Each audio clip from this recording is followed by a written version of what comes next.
Wow. Boop. Look at us. All right, let me put this on silent. Get rid of it. Go away. Just like chuck it. My, oh my. It's been a while since I've interviewed someone or like done my podcast. When's the last time? Last year? So, well, but you put out a lot of content, so isn't that like really why people do the podcasts and everything is content? Yeah, I think. Well, okay, so I know that Pace had said something about you want the podcast as well so that you have an excuse to interview people that you wouldn't be able to talk to. Yeah. Because then for them, it's not worth it. Yeah, that's true. think. Because like it's not like somebody I'm gonna like, hi, random, really wealthy individual. Do you want to be on an Instagram story? Yeah. No, they don't really care. Yeah. But if you have a podcast, you know, you start out with these low-level owners club members, and then you work your way up, and now you're talking to like, you know, wealthy people. So. Yeah. Well, I mean, other way around too, because like more and more, I want to be on more people's podcasts instead of just my own, because now I'm getting exposure on there. Whoever, even if it's one person that sees it, or even if nobody sees it, they'll see that where usually they'll make a post at least like, oh, Jada the DSCR lender, and so if anybody sees it, then it's like, oh, Jada the DSCR. So I think that's where I see more and more. So it's not necessarily even just like me trying to aspire to talk to more people, but also just me trying to expand my network. Yeah, you get invited the more that you speak to them. Like, oh, I really want to have that person. Do you hear this? No. There's like birds or chipmunks like living in the chimney up there. It's an old vent. I like hear it out of the corner, like, oh yeah, they're still there. Eventually we'll get rid of the chimneys. I love the chipmunks. Oh, it's so good being in the window working at the studio. Thank you. Good. Yeah, that's why I wanted the vibe. And so the fence is a little janky, but I built it to a height so that standing on the back deck or in that window, you can't see any of the neighbors' windows. Yep. So it's just like completely private. It's awesome. Good. So anyways, Chadsworth, hello. Yes, hello. Thank you for being here. Of course. So, Caleb was being nice enough to help me think about like, okay, what do I actually want to, what's the point of having you on? And it's so that we can go into what you're doing, how we're helping you do it, and how it can help other people doing something similar or anything in their own kind of right. So what are you doing? Oh, wow. Everything. So a little bit of everything. My primary, I would tell everybody, is like, first off, beholden to the track team, I need to announce that our pad split buy box is in Orlando, and we're also doing new construction there. So we're doing that. But really what I'm doing it personally is short-term rentals. So acquiring those, zero entry Morbies, and then lending. And with that, I just need to acquire more Morbi methods, the ones where I get paid at closing, so that I have more capital to lend. And then I just repackage those houses and give them to other people for very, very discounted rates. So, yeah. We'll see. That's Those are fun. the primary ones. I guess I do 500 other things I don't really Yeah. even think about on a daily basis because it's just in the background. So. Yeah. So the main things are short-term rentals, they're buying on Morbies, and lending, Correct. and pad split in Orlando. Yeah. Okay. And then some small private equity and business acquisitions, and then also maybe looking at airplanes and like. Oh my gosh. So that's all in the background. Like I'm trying to shut down that noise and like put a lid on that box and be like, shh, I will come back to you later. But they keep calling me and I'm like, stop with your shiny object stuff. Oh man. I'll get it later. That's great. It reminds me of it just feels like you're always getting tested. So it's like, okay, I'm gonna focus on this, or I'm gonna budget for this, and then there's always that one thing that you're like, oh well, this would be really helpful if I could get it. And you're like, wait, no, hold on, the budget is this, or the focus has to be these. Yep. You have to say no to a lot of things. And so I have a business coach, and every week we just go through and just like minus. Nice. We do a lot of plus, like, you know, adding things to it. We've done that for a while, but there was like this 1 week where we just like axed off stuff. And a couple weeks later, I just do the same thing. I just go through and write down everything and get rid of it. Unless, like, I still say yes to everything. I want everybody to send everything to me because I can easily route it to the right person so that when something that matches my criteria comes to them, they'll still bring it to me. Because if you say no too much, be like, I'm not interested in that, I can't do that, whatever. Like, I've dealt with people like that before. It's like, oh, you want lending opportunities. I bring you lending opportunities. You say no 3 times and I don't bring you anymore. I go find somebody else that's going to say yes. So just say yes and then just find the right person, because then I've done that in cases where people bring me stuff that just doesn't clearly fit at all what I want. and be like, oh, I know somebody who wants that or would be interested, and I just text them together. And then the person follows up with me and they're like, oh, thanks for putting me in touch with that person. I'll give you a cut of it when, whenever. Which Nice. wasn't necessarily my end goal, but, Yeah. It's kind of nice. Yeah. That's cool. That I like how you're navigating the shiny object. So it's Yeah. like, no, I'm not taking it on, but I can reroute it to here. But these are the things that I take on only. Correct. And sometimes you can like creatively rework things that like, so I got a portfolio of single family and duplexes and quadplexes. Like, I don't want any long-term rentals really. I have long-term rentals here on Main Street. It's like, I want these because I could just want a critical mass of like ownership in Main Street to Yeah. redevelop. But I don't really want long-term rentals outside of that. So I get all these long-term rentals. Like, what do you do with it? And it's like, well, I reworked it where it helps me in two ways. One, I can do my repackaging. There isn't much equity to extract for Morby. There's a little bit. But I can also, when I do my repackaging and keep the assignment fee or the entry fee low, I still get an assignment. That goes money to me that I can use for my lending. So it's like, okay, there's a little bit of work here to do all this. We get more HUDs, which are always, more experience is always nice. And there's like long-term benefits to it. But also, the guy who's selling them off has other capital to bring to me should I, clear this out for him. Yeah. And then now I have more capital to do the lending. So I can rework things to be like, even if I can't use it, just like most of the Morbies I buy, like the one in Union. I've never been to the house. I've never been to Union. I don't want to go there. But I'll get paid to buy it. Yeah. And then I'll just package it and give it to somebody else. It's like, I don't want this house. I just wanted the equity that private equity. I was just like extract a little equity here and then go do my business. Like that's primarily what I'm trying to do. So I can rework things. Yeah. And I might be able to do that with an airplane, a car, a house, a mobile home, like whatever. Yeah. And I don't care how it comes. If it fits that creative model, I'm okay to do it. If it doesn't at all fit anything, I know somebody who wants it. So Yeah. Oh my God. Okay. Yeah. So why did you choose the STRs and the lending to do right now? Yes. So STRs, because I've been in that business for almost 5 years now. And we already have some. We already have the SOPs and everything put together, the systems. And we did try to go and sell them at one point. We were just going to sell off our portfolio, which was small, but was really doing well. Yeah. And the offers we got were just like terrible, like way undervalue. And I was just like, well, I don't want any of these. I was even offering creative financing options on them. And so I was like, no, I don't really want to deal with that. So we came back to saying, if we're not going to sell it off, let's just grow it and make it better. Already feeds my family. It already does well. Yeah. And we already know how to do it. So we'll just keep doing that. And it's another perk is I can do more Bs in there and I get paid and I can do more lending, but I can also use those for other things. So we like to travel. And part of it is like the expense of renting a place. It's like, well, if I own a place somewhere that we can travel to, now we have more options to go. And then we do need to travel to like check on them. And we work with Emerson Rose Heart Foundation because our oldest daughter had open heart surgery when she was young. And they have a golf tournament every year and a few other things where they do silent auctions and you can give things stuff, and they're always looking for like mountain houses or beach houses. So I did put our recent Pigeon Forge acquisition into there. It's like we're giving away like 5 nights or something like that, and people bid on it, and the money goes to Emerson Rose, and we just house the people for 5 nights. So I love that. yeah. I did something somewhat similar, maybe not like an auction, but when I had my property I was managing in or near Joshua Tree a couple years ago, we were doing a big raffle. So we did like a month-long raffle, and it all went, like all the proceeds went to being able to help a lot of the youth that we work with go over there and just have like a little retreat. And a ton of them hadn't even left the city before. Yeah. They'd never left LA. Wow. It's crazy. That's crazy. Wow. Yeah. So to just go in the desert, like an hour or two drive away for like 2 nights was huge for them. Yeah. It was nice. I bet. Wow.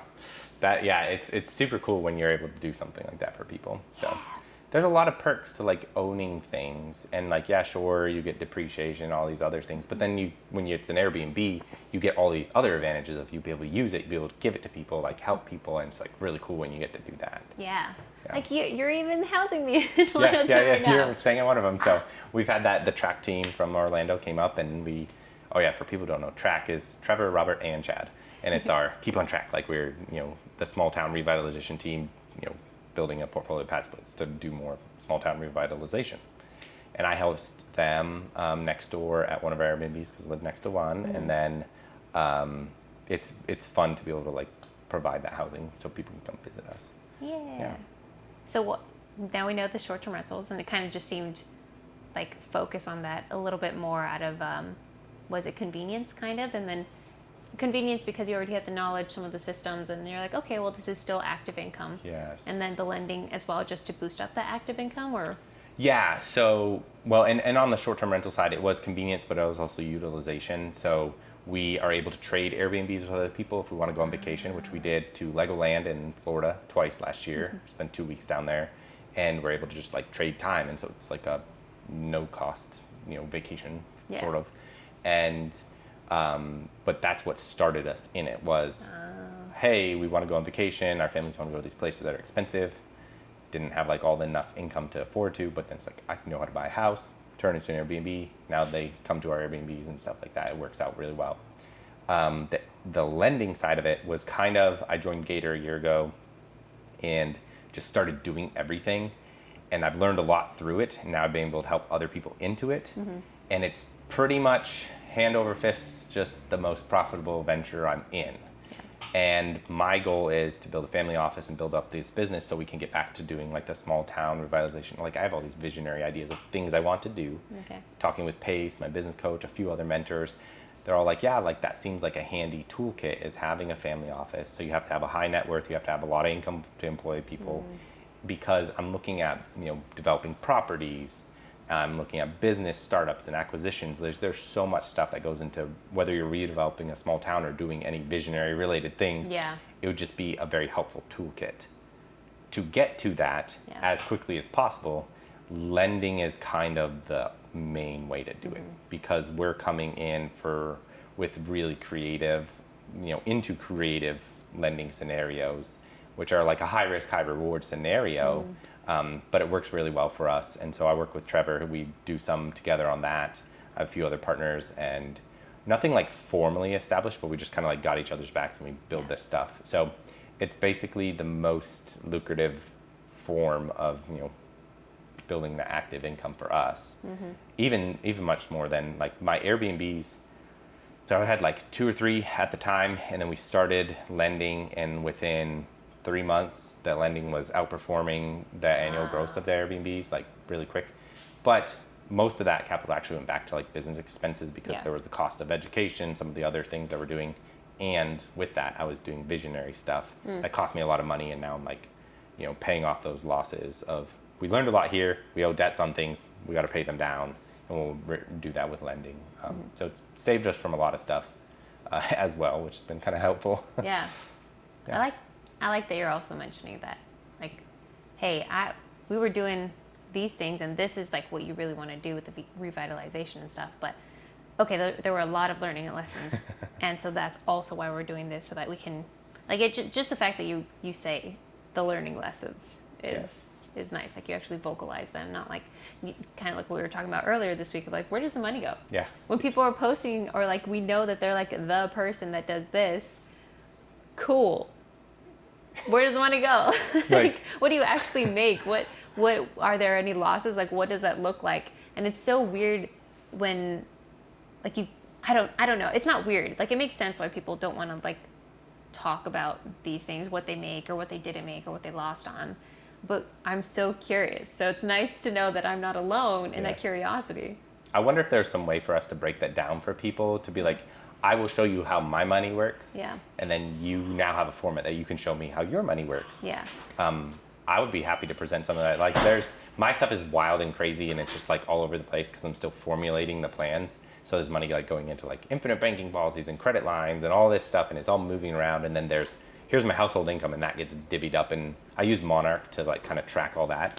So that does help on the personal side, but the business side is like, it's even a lot for me to keep track of. And it was like, just write it down or put it in a spreadsheet. I was like, I have spreadsheets of spreadsheets that track other spreadsheets. And it's like, it's not so easy. So it's like, 40 bank accounts, maybe 45 now. And then tons of credit lines, a lot of entities, like I said, whole life policies and, LLCs and Rob structure and HSAs and CISAs and 401ks, and it's like all this stuff is all moving constantly. Ideally, somebody in a family office that I'll have someday will be taking care of that for me with a better system, because I'm not that I'm not like an organized person, but I'm not the person who's going to be like, I'm going to be here maintaining this whole thing. I was like, I'll create the strategy, I'll create the vision of what we're doing. I just don't want to get all the nuts and bolts. So it's not that we can't, it's just like it's like there's more things to do. There are people who enjoy that, like my assistant, and so I just like throw stuff at her. I'm like, here's a tangled web I've weaved, here you go, and then she'll be like, psh, psh, psh, psh, psh, and it's done. And she has the strengths in that, and it's like, could I have done that?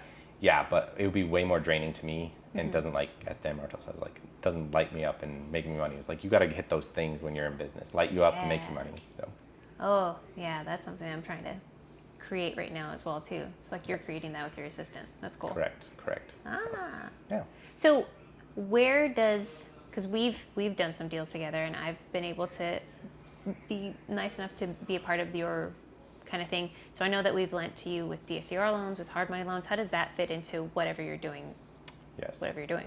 So this goes into the Morby first off. If we go backwards to like some of the ones that we've already done, we had a hard money into a DSCR where I placed a tenant and we fixed it up like really fast and just stabilized a property, because that was a Main Street deal. Property that's not going to make me money today. We're just stabilizing and we're providing affordable housing, and we're just leveling out this debt. And we get some of those options that come our way. Same thing with Hillside, which was another one. It was just like I used hard money to acquire it, and then we DSCR, pull out some of the equity that's there, put in some affordable housing, and then now we're stable. And we have stuff that's for the big vision future stuff, all the Main Street. The rest of the stuff that we're working on now is, one is a flip that is, I helped a friend save him from, hard money, like just wrecking him on this flip, and it's a pain in the neck, but like we're working on refinance that, package it up, give it to somebody else.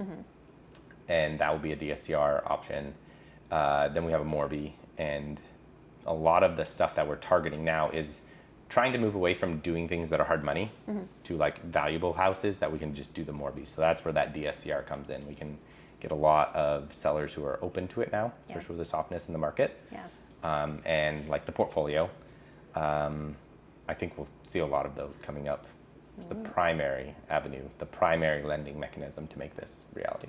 Nice. Okay, so for those that don't know what Morby is, and in as legal terms as we could put it in. It's entirely It is fine. entirely legal. So what is it, and why is that something that you're focusing on now? And how do the DSCRs play a role in it? Yes. So let's start with the DSCR, debt service coverage ratio. It doesn't care as much about you, even though you affect the terms of it, essentially. Debt service coverage ratio, property covers its debt. You can get a loan, as long as the loan's covered, whatever the cost.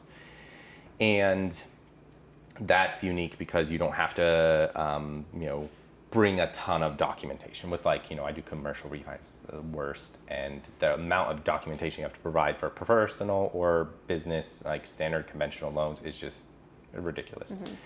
And this is just a much cleaner, hey, does the asset make sense? Does it appraise? Does it make money to cover its debts? Boom, you're good. Go get a loan. And what we're doing is, a Morby is when the seller is willing to seller finance a portion of the price, usually the down payment. So in a DSCR, standard is 80% of the purchase price. Got a $100,000 house, Morby's going to cover $80,000. That might be below the actual limits of a Morby lender, but we're going to use it for round numbers. So $80,000 comes in. We're going to ignore wiring fees and appraisals and origination. We're going to ignore that right now. And there's $20,000 you need to bring to the table. And what happens is I will bring in a transactional lender, and they'll bring $20,000 to the table for me. So I'm not using any of my own funds. And we'll close on the property, and then we'll do another closing because that DSCR lender wants to be first position, and we want to make sure they're first position. And then in the second closing, the transactional lender gets their money back, the $20,000 plus a little fee, and a note for $20,000 will be written on the property, a second lien position from the seller to us on that property. And so that makes it so we don't have to come into the property with any money out of our hand, and they will just carry back a smaller portion. Now there's a bunch of negotiation that goes on, like the length of that, if there's a balloon, what's the monthly payment, the interest rate, whatever. If you do a Morby where seller financing, I like a seller who's just like, I want market price, or I just want a small down payment. I say, how about I make you either a bigger down payment, or I'll give you market price and we'll give you any money. Yeah. So my offer is a little bit crazier, but most people will say, hey, I'll give you a bigger down payment and you have a bigger second position note. So if you're doing the 100,000 purchase, what a more likely scenario you'll see with the Morby is, I will buy it for $100,000, but I'm going to make you carry, instead of 20%, I'll make you carry 40%. So then transactional lender is going to come in with 20,000, and then in the second scenario, transaction lender's getting their 20, and the seller's giving you 20 as well. So you get paid to buy it, and a note of 40 is written on it. So the property gets over leveraged in that scenario. Yeah. That's something you have to be aware of, and you want to make sure everybody is aware of. Yeah. There is over leverage on those. Usually, if you're estimating out the balloons and all the other payments, at certain points there's appreciation, and like all that will be covered. You're basically, anything you're buying now or you're getting leverage right now, you're paying it back with cheaper dollars over time, just because of inflation and the way that money works. So I don't care about it being over leveraged, especially in my case. If I can negotiate good balloon terms, I get paid at closing, and then I will package this up in a nice LLC. I'll still maintain a small equity position, so that if my end buyer has any issues and can't pay the payments, I'll take back the property and I'll make sure everything's working with it, so the lender and all that gets paid. But for me, most people will just come in there, they'll buy the house, they'll get paid at closing, and then they'll keep doing stuff with the house. Yeah. I will do that if it's a short-term rental. Yeah. If it's not, I'll find an end buyer, I'll package it up, put it on creative listing, give it to somebody else for a smaller entry fee and stuff. If there's large equity in there, sometimes we run into these houses that it's like, I want $100,000, but the house is worth $200,000 or $150,000. Now you have margins where you're not over leveraging the property. You can get paid at closing. And if you find an end buyer, you can also add that additional remaining equity as another lien that you've written to your end buyer. Yep. And you can put that, like I think PACE calls like an after party. And you get that money someday in the future, but that also works for like a very savvy investor. You could add that to your personal financial statement as another note due to you for net worth. Oh, So, wow. and that's really important to somebody like me, is net worth plays a big factor right now at the phase I'm in. Is like, oh, you have to have a high net worth to qualify for these things or be accredited or whatever it might be. So all of those little things do add up, even if the details of them are like, you get this money 5 years now, or like 10 years, or like it's a low interest rate. Or you could just package that third position loan in such a way that you will, it's $50,000 of equity and a third position that's not due for 5 years or something like that. You can sell it to somebody else for $40,000 and get your money now. Yeah. So you can sell the note too. Yeah. I also want to point out that, because I feel like a lot of people will go into real estate and then their whole goal is, I want to make enough money to get out of my W-2 and live off of the real estate. And it's cool that you're like, yeah, but also the end goal, like the family office, like that's what you're working towards. I don't hear a lot of people that do that. A lot of people are just like, I want to live off of my rentals. And you're like, Yes. Which most people don't want a family office, I think, because there's some level of, it's complicated, it's expensive. If you don't have a use for it, then what's the point? And if you just want to live off rentals, like, go do that. It's going to be a lot easier to you. I would say the number one thing you should put in place is other people to manage it. Because, the more toilets you manage, the more problems you're going to have. So that's kind of like really what it comes down to. If you have the right people in place and you aren't thinking about day to day, I guess the old story is always like, oh, I don't want to buy a rental because I'm going to be called about like a plumbing issue in the middle of the night. And it's like, yes, that can happen. Doesn't generally happen, but you also don't want to be the person being called in the middle of the night. So, build a property management company, or just have somebody else manage it if you have enough units. But realistically, you don't need that many units. If you're nowadays, like, there's so many ways to make money and provide housing that you can do it as a long-term rental, a mid-term rental, a short-term rental, a co-living. And it's like, there's 500 other ways out there, transitional and sober and this and that. Yeah. You can pick a venue and just get really good at that and just provide that kind of housing and go to town, and you'll be really successful. And you put in the systems, the operations, delegate, give it to other people, set the definition of done, like they know what they're supposed to be accomplishing, And yes, it will be rocky, but don't stop trusting people because like some of the systems break at the beginning. Yeah. Like you were not very good at it the first time either. So you got to give the benefit of the doubt to the people. It's like some stuff's going to break. Yeah. Some point you'll find your groove. You'll build your systems and you'll have the right people in place. So, That's awesome. yeah. Yeah. Oh my gosh. I feel like that was a good breakdown of at least what you were doing and like why you're doing it and then how you're doing it. Correct. So thank you. Yeah. Thank you for that. You're welcome. That's all I had. Perfect. Sounds good. Woo! Thank you. Go Chad. There we go. Can't wait. Can't wait Oh, to do yes. more. Yes. All right. Yay. Content.